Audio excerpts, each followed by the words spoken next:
আসসালামু আলাইকুম, কেমন আছেন সবাই? আলহামদুলিল্লাহ আমি ভালো আছি, দোয়া করি আপনারাও ভালো থাকেন। দেখেন আমাদের এই আজকের এই রেসিপিটা আমি বাংলাদেশ থেকে আমার ভাই আমার জন্য গরু মাংস পাঠিয়েছে, কোরবানি মাংস। তো প্রায় 4 কিলোর মতো হবে এখানে মাংস। বড় হাঁড়িতে রান্না করব, কারণ আমরা এখানে আরও 2 ভাই আমার আছে, তারপরে আমার ছেলেও আছে একটু দূরে সবাই। তো সেজন্য আমি সব একসাথেই রান্না করব, আলু দিয়ে রান্না করে আমি ওদের জন্য তরকারি পাঠাই দিব। লোক আসছে আমার ছেলে যেখানে থাকে সেখানে, তাদের জন্য। তো দেখেন এখানে আমি 4 চামচ আদা রসুনের পেস্ট দিয়েছি। এখানে আমি 1.5 টেবিল চামচ হলুদের পাউডার দিয়েছি। মরিচের পাউডারটা আমি এখনও দিই নাই, আমি দিব পরে, সেজন্য আপনাদেরকে দেখাচ্ছি। এখানে আমি 1.5 টেবিল চামচ আমি জিরার পাউডার দিয়েছি। ভাজা ধনিয়া ওইটা দিয়েছি 1.5 টেবিল চামচ। পরিমাণ মতো লবণ দিয়ে দিয়েছি, 3-4টা তেজপাতা দিয়েছি, কাঁচামরিচ পেঁয়াজ কিছু দিয়ে দিয়েছি। তো আমি এখানে এখন তেল ঢেলে দিচ্ছি। বিসমিল্লাহির রহমানির রহিম।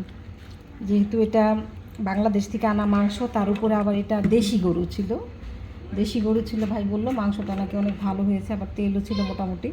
তো সেজন্য আমি তেলটা আর খুব একটা বেশি দিলাম না, আমি এটা হাতে মেখে নিব এখন। আর এখানে দেখেন আমি কিছু মশলা, আমি এখানে গোটা মশলা নিয়েছি। এই মশলাটা আমি এখন পাটায় বেটে নিব। এটা আমি পাটায় বেটে নিব, বেটে তারপর আমি মাংসতে আজকে দিব, সেজন্য আমি এটা আলাদা করে রেখেছি এখানে।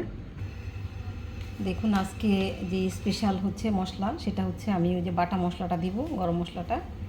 আর এখানে আমি এটা হচ্ছে ভাজা মরিচের গুঁড়া, আমি মরিচের গুঁড়া ভেজে আমি গুঁড়ো করে নিয়েছি। এই আজকের এই ডিশটা তৈরি করবো, সেজন্য প্রায় 1.5 টেবিল চামচ এখানে মরিচের পাউডার দিয়ে দিলাম, ভাজা মরিচের পাউডার।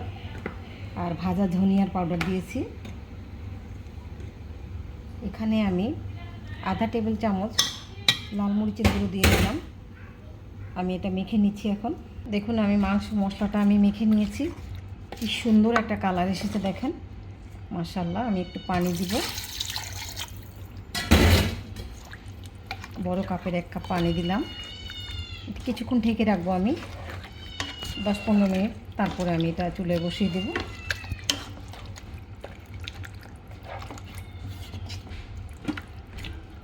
কাঁচাই কি সুন্দর ঘ্রাণ বের হয়েছে এটা থেকে।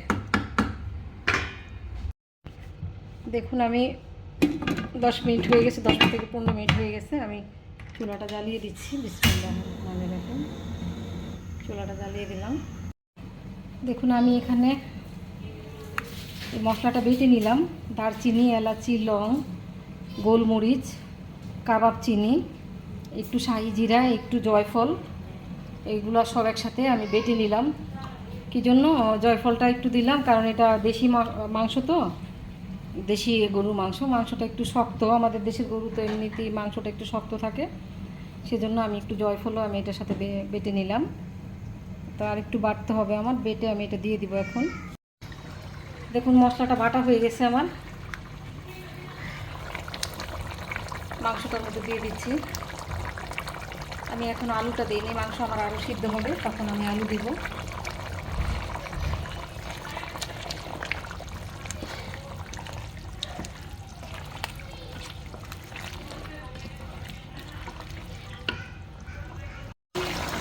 দেখেন আমি এখানে আলু দিয়ে দিয়েছিলাম, আলুটা কষানো হয়েছে। আমি এখন এখানে যে ঝোল দিয়ে দিচ্ছি। বিসমিল্লাহির রহমানির রহিম।